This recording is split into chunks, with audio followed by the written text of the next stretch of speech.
European restaurant ni Seyna Barake na may 24 karat gold burger.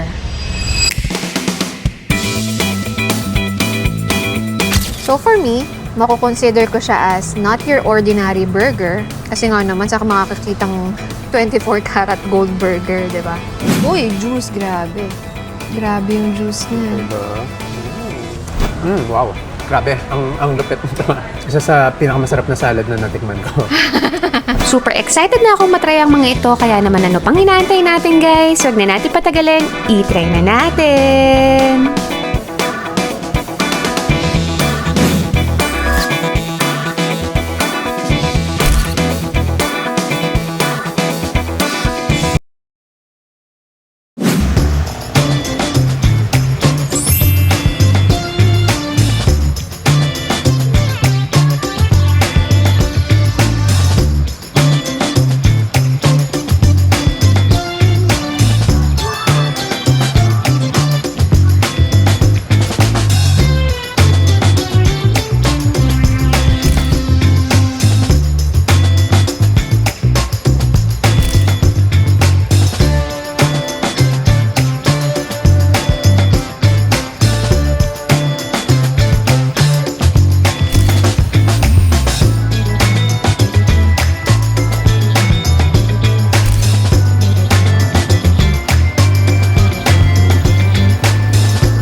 So guys, ito na yung mga in-order natin. Finally, nandito na. Grabe, yung mga itsura. Para tayong nasa fine dining ngayon. At nakakatuwa kasi dalawang sikat ang may-ari nito. Pero marami silang owners dito.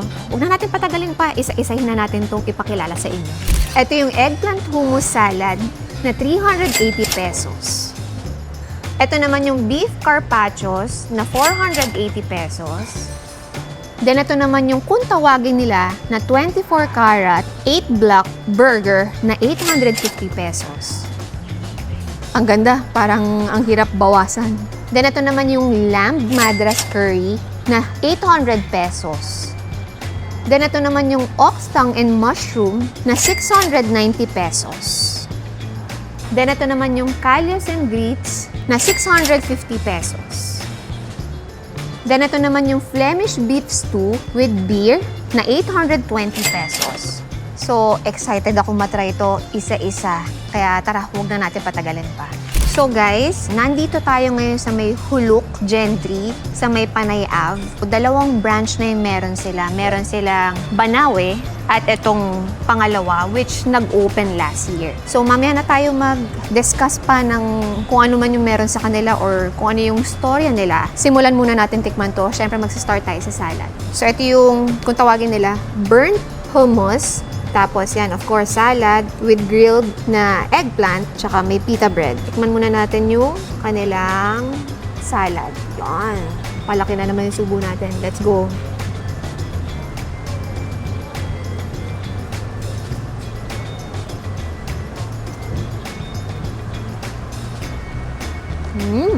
Yung salad nila, masarap. May kasamang vinaigrette. Pag salad, gusto ko yan eh. Bagay na bagay. For me gusto ko na hinahalo sa salad, vinaigrette. So ngayon, syempre tikman na natin with pita bread.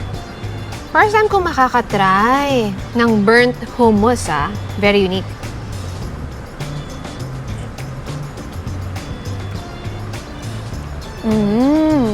So itong hummus nila, lasa mo yung charred taste or charcoal taste. Something unique kasi flavorful na ang hummus di ba? Sarap Ngayon, samahan natin ng ano. Sarap to, di ba? Yan, slice natin. Ngayon, lagay tayo dito. Of course, samahan natin ng hummus. Yun. Tikman natin. Pag-mix natin yung eggplant na inihaw at saka yung burnt hummus. Very unique.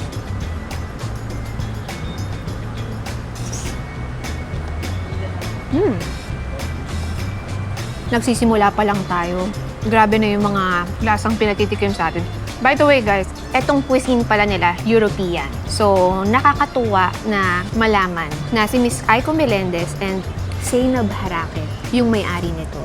O 'di ba? Nakakatuwa na hindi lang basta, well, na proud ako kay Miss Zainab Harake kasi hindi lang siya basta influencer or vlogger, restaurant owner na rin pala siya. Kahit sabihin mo hindi siya yung mainly may-ari nito, co-owner pa rin siya, 'di ba? Kahit si Miss Aiko Melendez. Nakakatuwa. So, magandang start to. Nagustuhan ko yung flavor, kaya can't wait ako sa ibang matatry pa natin. Okay guys, something new. Sa intro ako tikim ngayon. Hindi siya huli. Hindi siya patapos na. Habang sinushoot ko si Miss Lane dun sa hummus, sa burnt hummus, naglalaway ako eh. Kaya parang kailangan ako na agad. Ayan o. Grabe. Anyway, kasi mahilig kami sa hummus tuwing kakain kami ng mga kebab. Yes. Hummus yan sa lahat. Spread namin. Kaya parang comfort food namin tong hummus. So ngayon may burnt. First time, no? Check natin, di ba? Tapos ito, may pita. Siyempre, hindi kompleto ang hummus pag walang pita. So, break ko muna yung carb ko para matikman natin to ng buong experience. Lagyan na rin natin itong Ooh! oh yeah. Try natin. Kita ko may nilagay silang Paprika, parang gano'n. No? parang paprika kulay red eh. Bango. Oh, bango. Bango Hummus. pa lang eh, no? Amoy pa lang.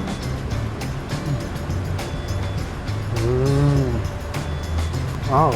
Talagang yung lasa ng hummus tsaka yung eggplant, very well combined. Tapos parang yung lasa andyan agad sa taste buds ko eh.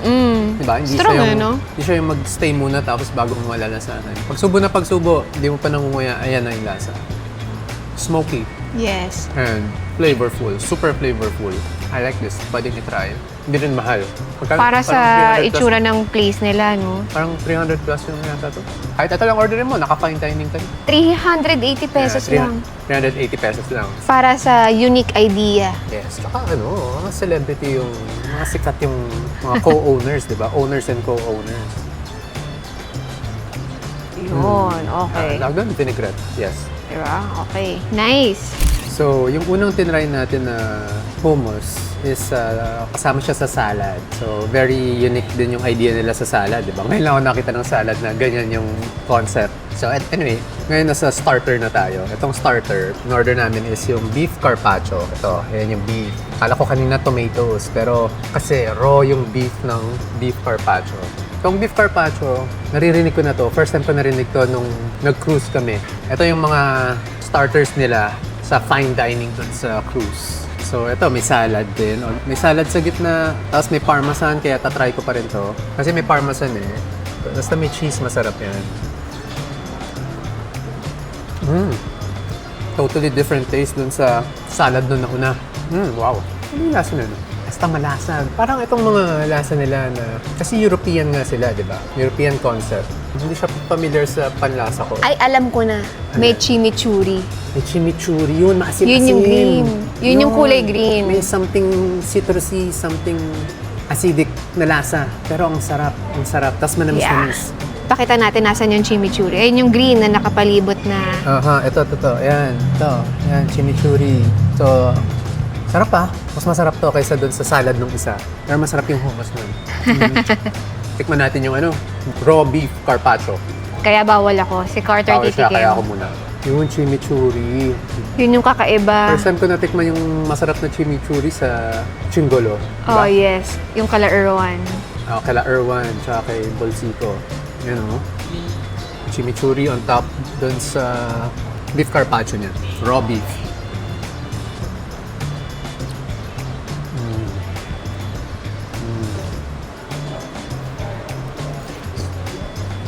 Okay. The beef itself, walang lasa. Kailangan mo ng chimichurri, kailangan mo ng sauce yung dressing ng salad, kasabay kainin yung beef. Pag sinabay mo, dun sasabog yung flavors. Grabe, ang lupit nito. Parang Ganito pala yung mga dish ng European. kasi ang idea ko sa European cuisine, medyo bland. Medyo Yes, bland, oo nga. walang lasa, plain, salt and pepper lang. Pero ito, so far impressed ako sa flavors. Ayan o. So may balsamic May din siya. balsamic, yes. Tapos maraming... Kaya halo-halo na yung lasa niya. May Oo. pagka-sweet, So, may pagka... Yeah, so kumbaga yung beef, wala siyang lasa. Pero siya yung Siya yung nagde-deliver ng flavor papasok sa taste buds natin. Kaya, isa sa pinakamasarap na salad na natikman ko. Kasi hindi ako masalad na tao. Ito nagustuhan ko, mauubos ko to mamaya pag e-enjoy na namin. So, yun lang. Teka, isang subo pa. Hindi naman kakain si Lane eh, so akin pa Pro. lahat. This is all mine. Lagyan natin ng cherry tomatoes para Solid yan, ang ganda. Kahit presentation eh. dami ako kaya hindi. Para bongga yung subo natin. Yun. Yun! Tapos may cherry tomato, yung greens, tsaka yung dressing.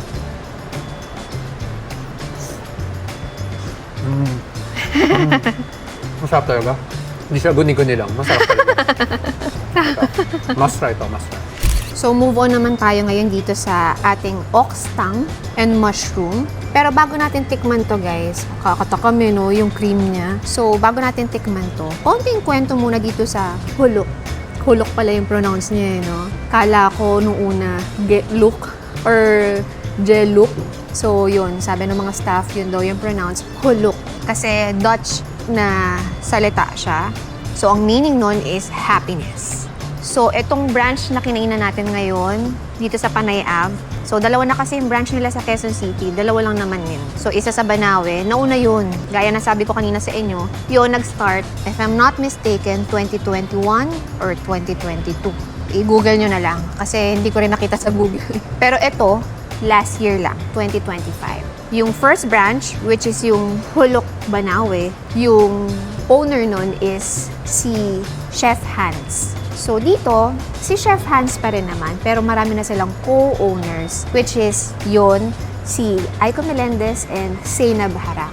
So marami pa, I guess. Pero yun lang sabi ni Google.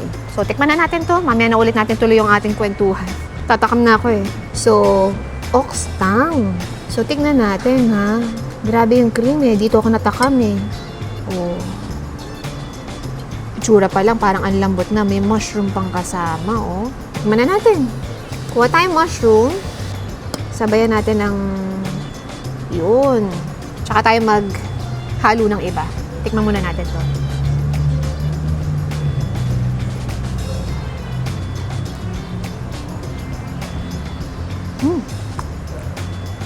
Actually, ang strong dito is yung shiitake mushroom. Yung ox tongue, sobrang lambot. Sobrang lambot. Parang tipong sumabay siya sa lambot nung shiitake mushroom. Pero, yung lasa ng ox tongue, basa ng ibabaw yung shiitake mushroom. So, yung texture na lang yung na-feel ko kay ox tongue. Kasi nga, sobrang powerful nga naman ang lasa ng shiitake. So, ngayon, mag-mix tayo ng alfalfa. Ako, konti lang alfalfa. Maubos natin agad. So, green also. Kuha tayo ng mas malaking. At dahil strong yung mushroom, hindi muna tayo magsasama ng mushroom ngayon. So, ito. Let's go. Sunod natin tong alfalfa and green beans.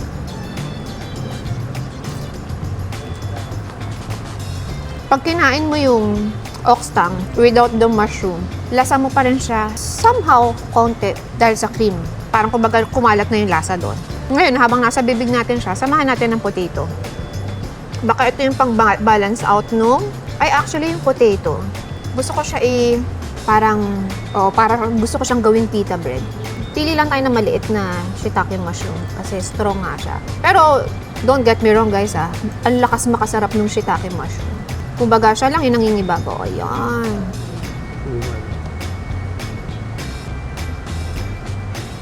Ayan.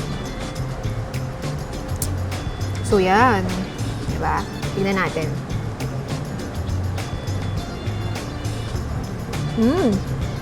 Dapat nga may potato.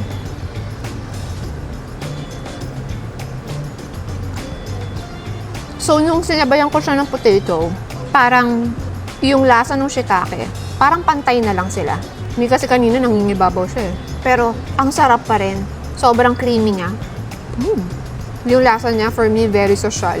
So, kung mahilig kayo sa something na may mga strong na lasa, yet very creamy, worth to try to. Okay? Something new. Tsaka European style to eh, di ba? Siyempre, very rare or hindi masyadong marami yung restaurant dito sa Manila na mga European. So, good to try. Tsaka ang ganda pa ng place nila, oh. Sobrang parang fine dining, pero actually, yung pricing nila dito, hindi pang fine dining. Enough lang. Very reasonable.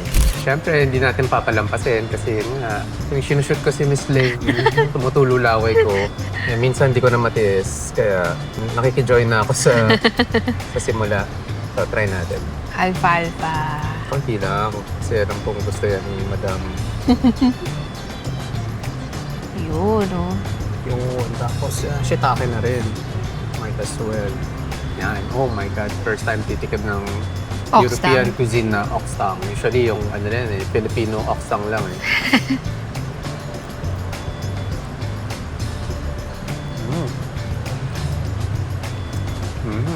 Ikaw, how do you find it? Strong nga yung shiitake.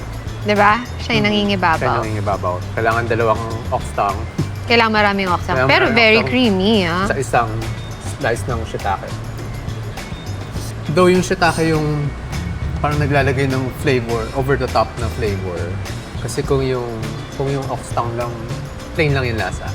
So yung shiitake yun nga, lalagyan niya ng earthy flavor. Tapos itong Yun, earthy. Earthy eh, very earthy. Tapos itong alfalfa, lalagyan niya ng konting freshness. Tapos itong, potato. Itong potato, siya yung pang-balance ng lahat. Kasi creamy eh, very creamy. Pag creamy, kailangan mo ng something na i-spread out ng creaminess niya.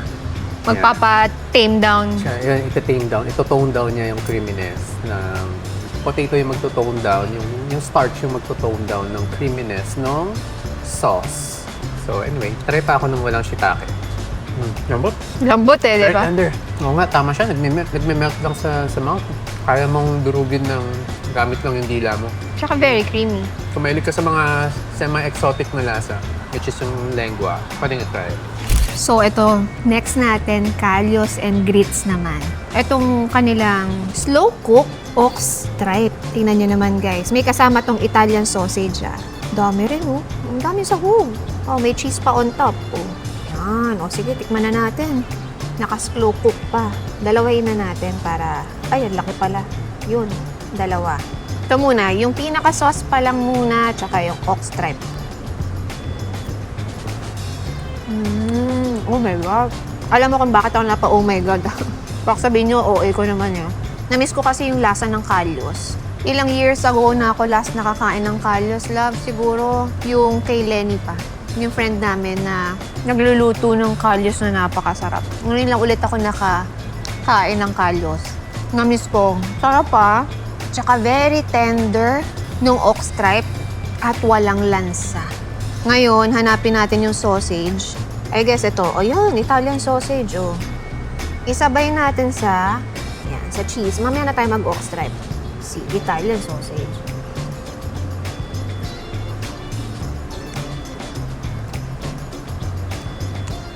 Italian sausage, subtle lang yung lasa niya. Wala akong masyadong... Kumbaga, mas strong yung sauce ng kalyos. Hindi ko na siya mahimay-himay. Overall, na-miss ko to. Nagustuhan ko yung lasa, ang lambot.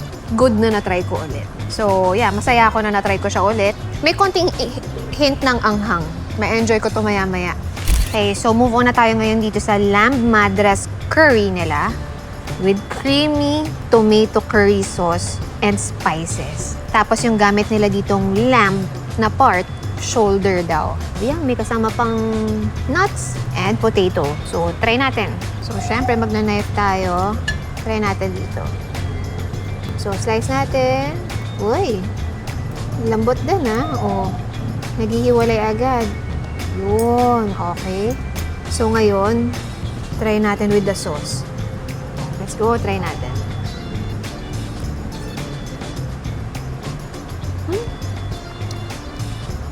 May kasamang nuts, kaya nagulat ako kasi may crunchy na nakagat eh. Kala ko may buto. Yun pala yung almonds. Lasa ko yung pagka-curry niya, yet very creamy. Meron din palang curry sauce sa mga European dish. Kasi kala ko yung curry, mga Asian lang yan eh. Diba? Sa Malaysia, Singapore, or kahit sa India, ganon. Pwede rin pala sa Europe, no? Ngayon, dahil nalasahan natin yung with sauce, Tingnan natin kung mababalance out nung potato yung strong na lasa. Yun. Naghihiwalay. So ngayon, ang technique na gawin natin is etong lamb shoulder, lagay natin doon sa potato. Lagay pa tayo ng sauce. Actually, yung sauce niya, strong yung pagka-peppery niya. So, yun ay nagbibigay ng hint ng anghang. Yun.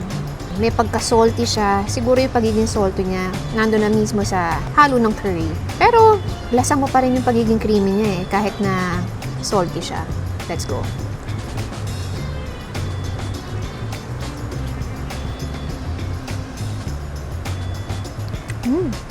Sabayan ko pa.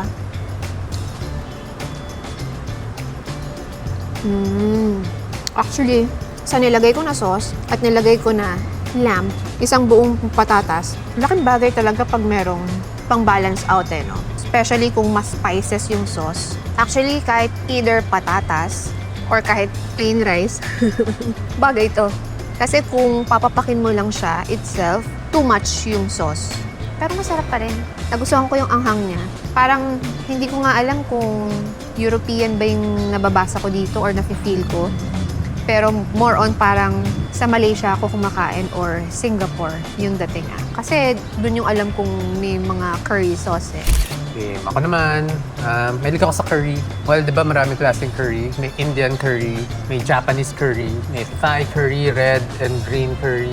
Basta maraming curry. Merong ang chicken curry na Filipino dish di ba? Yes. At ibang klaseng curries. So ito, ngayon lang ako nakarinig ng tomato curry. At European. Na European. So try natin. I think very rich to. Itsura pa lang, parang very, very rich na yung... Lapot no? Oo, yung lapot. Pero, by the way, kaya namin order to kasi lamb siya. Bihira may lamb dish sa ibang restaurant. So, anytime na may chance akong maka-order ng lamb, in-order to. Para lang, more variety sa protein ko. So, ayan, try na natin. I-try na natin. Try na natin.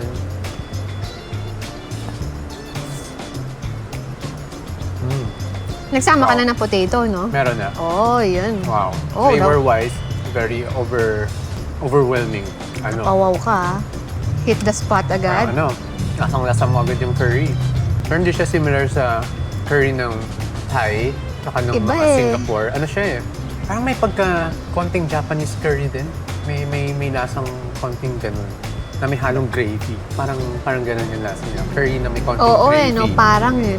Kasi ang Europeans, mahilig sa gravy di ba? Yun yung pampalasa nila So I guess, minix nila. Tsaka Feeling ko lang tsaka yung kanila, tomato curry. Tomato curry. Very unique yet familiar yung lasa. Strong in taste, strong yung flavor, but very addicting. Parang gusto mong ituloy-tuloy yung subo. Yeah. Parang ganito. Hilig pa naman natin sa mas spices, no? Oo, ako mahilig. Yung mga shocking, no? Lamb shoulder, so hindi siya fatty. Wala akong nakikita ng fat dito sa lamb nila. Very, lean part ng lamb to. So, low in cholesterol, very healthy, pure protein. Perfect sa akin. Yeah. Perfect sa someone like me. So, dito na tayo sa ating Flemish beef stew. Pero bago muna natin tikman to, guys, pag-usapan muna natin yung mga co-owners dito. So, dalawa sila, si Miss Aiko Melendez and Zainab Harake. So, pag-usapan muna natin si Zainab Harake kasi siya yung super sikat ngayon. Siya yung talagang parang celebrity na rin siya di ba?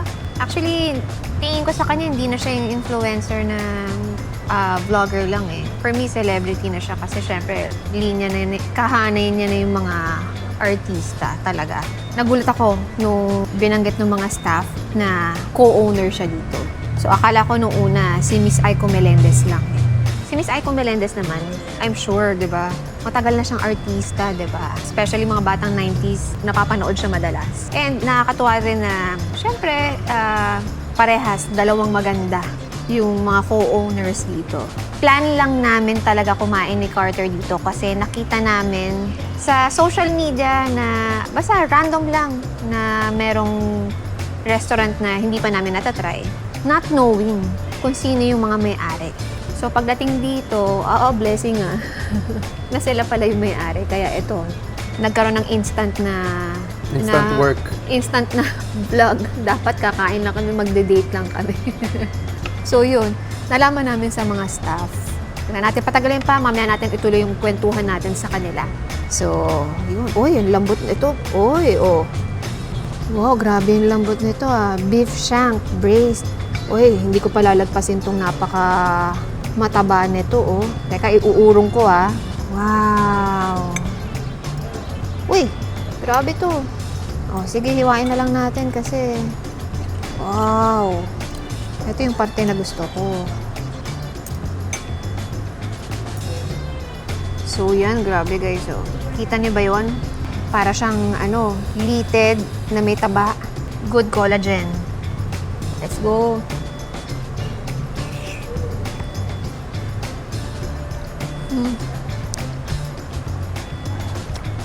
Gusto ko lang enjoyin, no?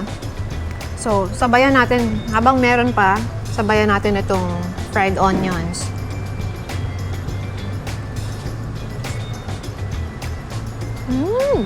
Actually, dapat pala pinagsama-sama lahat. Grabe yung nabigay na flavor nung fried onions. Dapat sa next bite, sabay-sabay lahat. That's the goal. Ngayon, i-target natin ngayon. So ngayon, kukuha ako ng enough na laki ng potato. Tsaka natin explain yung lasa mamaya, ha? So, yan, damihan natin. Ito yung nagpasarap eh. Ito yung nag-angat ng lasa eh. Damihan natin, ha? Wow. Tapos ngayon, sa meat, liitan natin. Hanap tayo, taga, ha? Pagdating sa meat, eto, liitan natin ng konti kasi napalaki yung subo natin kanina. And yung greens na lang. With sauce, of course. Yun, no? Isang solid na subo to, guys. Magkakasama lahat.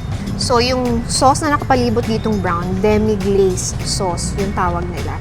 So, para siyang mushroom gravy na leveled up. European style. Well, kaya nasabi kong leveled up and European style kasi dito ko lang natikman sa kanila yung ganitong lasa. Basta, bihira lang naman ako maka-try ng European restaurant. So, ito, try na natin. Halo-halo lahat.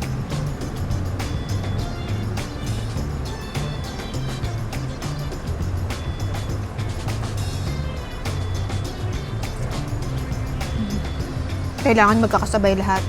Grabe yung sarap na nabibigay nito. Grabe yung sarap na nabibigay niya. Kasi, kung yung beef shank lang, and parang yung demi-glaze na sauce, parang, okay. Okay naman siya, masarap. Pero yun na yun, parang simple lang. Pag sinabayan mo na to parang, uy, nag-level up pa. At yun na yung naging strong. Galing, no? Pero fried onion lang naman siya. So, itong in-order namin na Flemish beef stew with beer. Ang gamit nilang part is shank. Ito yung ginagamit sa mga sizzling bulalo. So, hinaluan nila ng beer for added flavor. Pero, syempre, nag-evaporate na yung alcohol noon. Kaya nakatikim si Miss Lane. Kundi dapat bawal sa kanya. Pero, evaporated na yung alcohol content ng beer. So, added flavor lang yan. So, anyway, try ko kasi yung sabi niya masarap yung fried onions together with the beef. Kaya, try natin. European style. Ito na yun. So, yun. Beef. Isang malaking chunk ng beef. Susubo natin na may fried onions on top.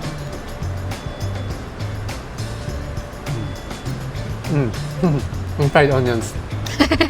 Parang siya na lang nagdala eh, no? For me For me fried lang. onions ang nagdala. Kung wala, tama. Plain lang yung lasa. Plain lang, as is lang siya, parang mushroom sauce. Kaya good thing na ang dami yung nilalagay na fried onions. Yes, dapat kailangan every bite sa... Dapat every bite. Yung gravy niya medyo hindi normal gravy yung lasa. Parang Basta kakaiba eh. baka dahil sa beer. Probably, yes. Huh? Kaya demi-glaze sauce yung tawag nila. Ang gusto ko dito sa shank, meaty na, marami pang Litid. lean na yung meat, pero maraming litid. Kaya lean yung taba, akin yung litid. Kasi ayaw yun ng litid. So, eto na. Isang solid na litid bite. Okay.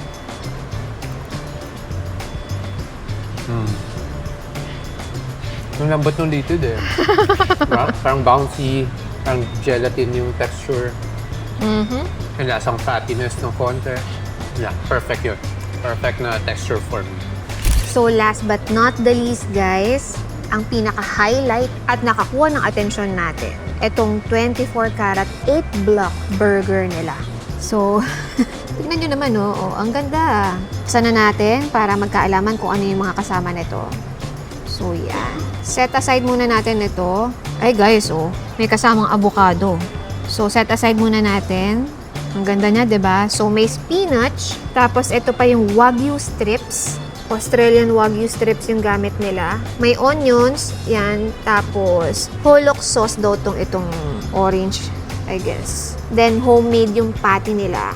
Of course, may gulay or lettuce ba to? Excited na ako i-try. Kahit hindi ko alam paano ko kakagatin to. Kasi ang laki. So, hiwain na natin kahit hindi ko alam paano siya sisimulan. Kasi ang laki. Woo! Meat na lang muna siguro, no? Uy, wow. Homemade patty to guys, oh. Sama tayong spinach. Wagyu strips. Samahan natin ng spinach. And, yan, onion. Teka. Samahan natin ng cheese. So, good luck. Paano natin isusubo to? Yan. Good luck. Let's go. Last but not the least, pero ito yung nakaagaw ng atensyon natin. Let's go.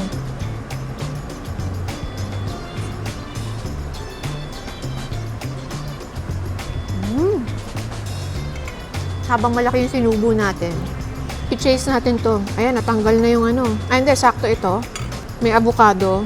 Tanggal na yung iba yun. Kagatin natin.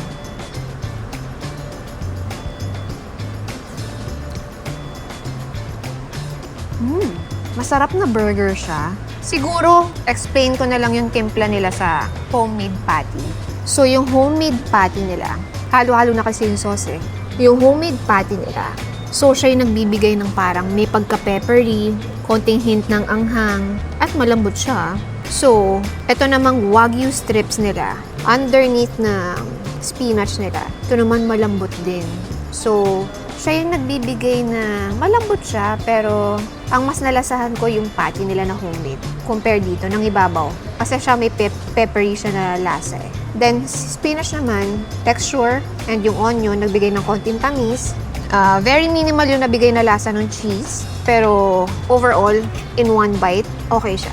Nasarapan naman ako, pero kasi wala ka nang makukuhang lasa dito sa edible na gold eh. So for me, mako-consider ko siya as not your ordinary burger. Kasi nga naman, sa makakakitang 24 karat gold burger, di ba?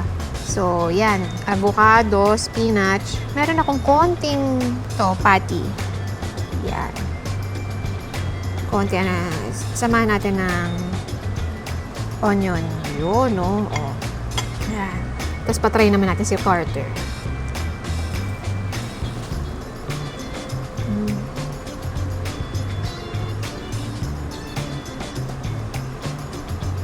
Actually, kahit konti yung avocado niya, siguro mga 4 or 5 slices, masarap na merong avocado. Kasi, di ba, yung avocado, wala naman masyadong lasa. So, parang siya yung nagbabalance out ng pagka-peppery, super flavorful na patty. Kasi nandun lahat ng flavor eh. Strong yung flavor nung patty. So, pagka-bite mo, siya yung unang malalasahan mo. Panghimagas. Diba?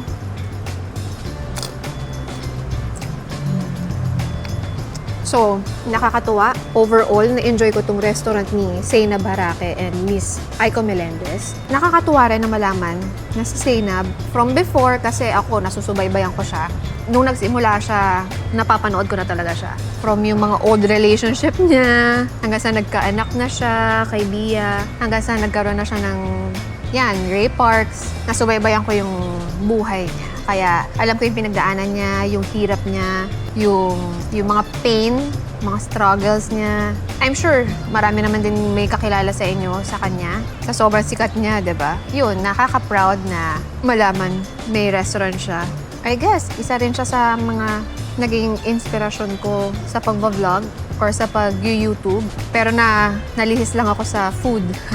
Kasi mahilig ako sa food. So yun, good na na-try namin to. Overall, nag-enjoy ako. Tingnan naman natin kung ano masasabi ni Carter dito sa burger. Takpan natin kasi susubukan kong pagkatan to.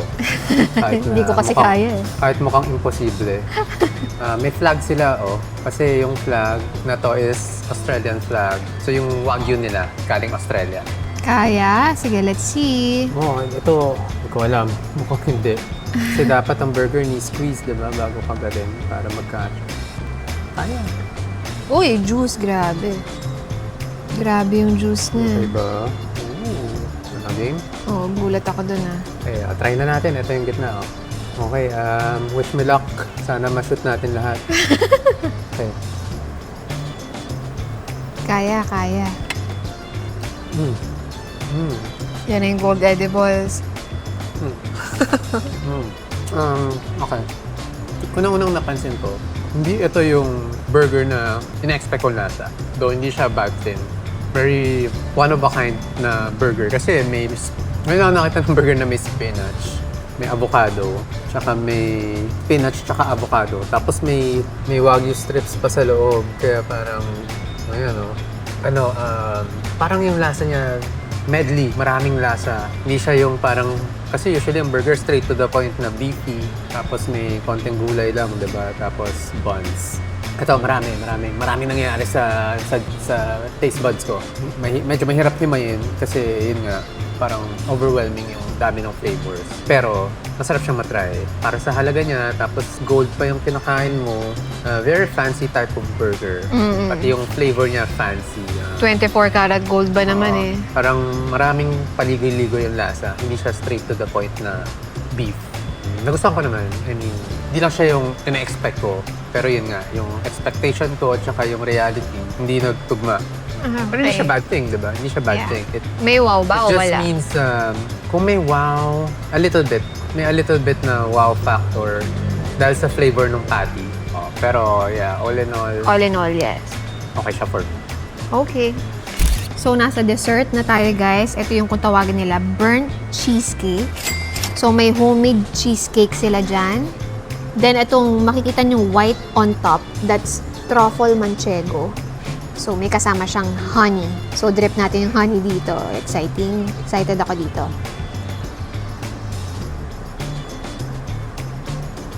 Ooh!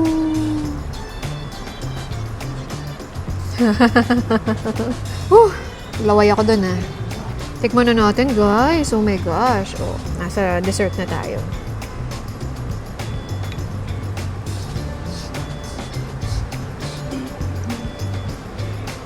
Let's go!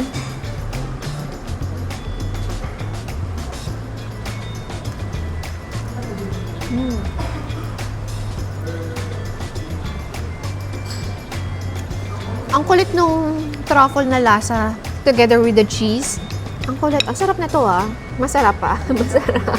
Ito yung masasabi ko na, kunin natin yung malaking cheese. Yan. Pero actually, pwede pang dagdagan ng yun. Okay. In fairness yung cheesecake nila, hindi matamis. Tsaka yung texture ng cream cheese nila type ko. Ang magbibigay tamis sa'yo is yung honey.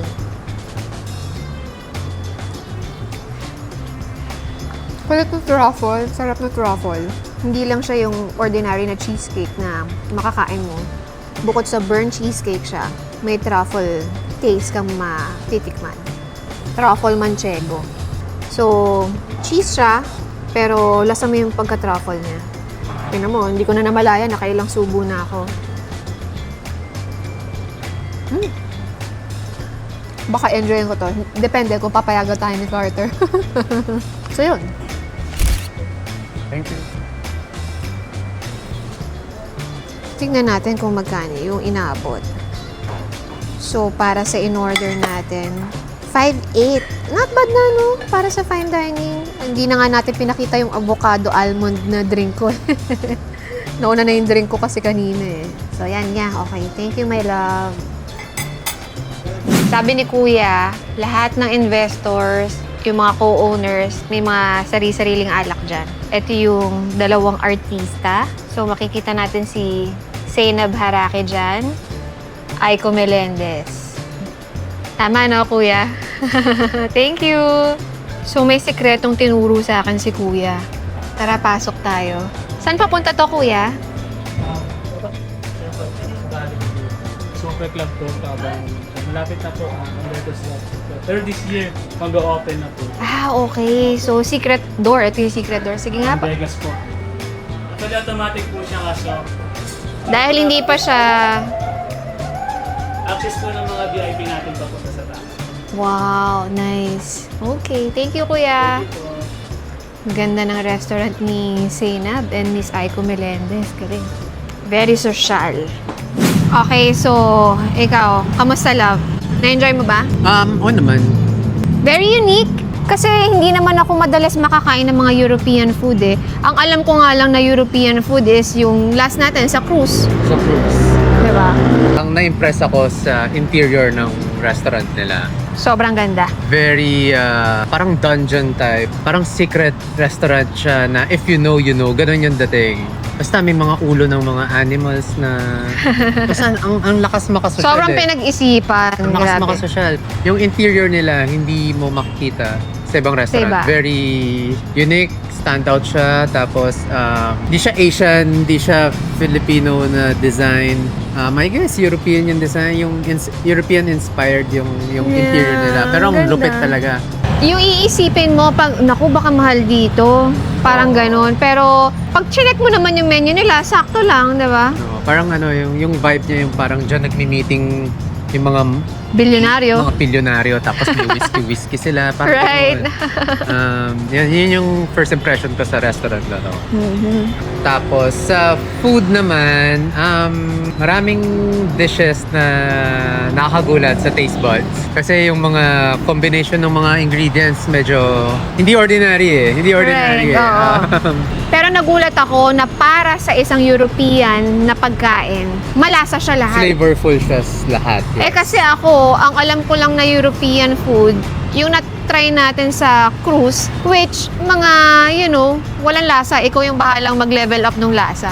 Nagulat ako na ang daming flavors. Yeah. Though Diba? for me, hindi naman lahat ng dishes nila is May mga so-so. may mga so-so, may mga natikman ko na before, yung may lasa. mga very decent. May mga complicated, may mga simple, pero all in all, pwedeng balikan. For me. Marami pa silang pwedeng itry Oo dito. nga, may pizza at saka pasta pa. Yes, marami pa. Baka yun masasarap din. Tsaka may breakfast din sila. Yung breakfast daw nila fusion na ng Pinoy kasi Oo. medyo may mga silog-silog na yan eh. Na pinasosyal yung tawag.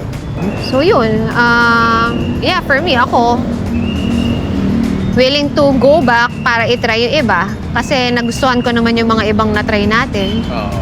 At syempre, Zainab Harake, restaurant niya to eh. So support lang din and yun, Miss Aiko Melendez, di ba? Oh, yung si Zainab, yan yung isa sa mga naging inspirasyon ni Miss Oh, May. nasabi ko naman kanina eh. Oo, na para mag-transition from Facebook to YouTube. Despite lahat ng mga pinagdaanan, Oo, di ba? ano yan, girl Tapos, power, diba? bumangon ng Hindi nagpatalo yung struggles niya, yung kung paano siya bumangon sa struggles niya, yun yung ano dun eh, 'di ba? Yun yung nag-attract sa mga viewers niya talaga eh. I guess kasi hindi ko naman siya pinapanood pero ayun, tingin ko lang ganun. So yun, end na natin dito. Sige, Haba pwede. na rin Haba eh. na. So yun lang guys, sana nag-enjoy kayo sa ating series for today. And sa mga hindi pa nakaka-subscribe, subscribe na kayo. And may second channel tayo, Lane Bernardo Unfiltered. Subscribe na rin kayo doon. So watch nyo na yung mga ibang na-upload namin doon. So yun lang.